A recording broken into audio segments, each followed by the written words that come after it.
There's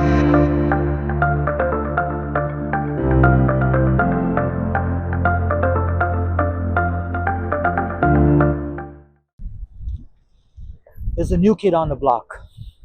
Not just a regular kid, it's a wonder kid. A wonder kid that rolled into Lincoln Center. We are in Lincoln Center. When you look at the Upper West Side condo market, there's about 4 or 5 buildings that command a price tag of $25 million and above. 15 Central Park West, 1 Central Park West, 220 Central Park South, Time Warner, maybe one other two. But this kid now just came in, 50 West 66, and has a penthouse for $85 million.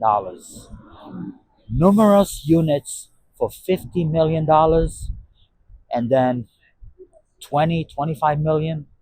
And the lower floor is 7, 8 million. So this is really a billionaire's row building, in my opinion. This is going to change this neighborhood. This neighborhood's already established. It's amazing, but it's just going to make it better.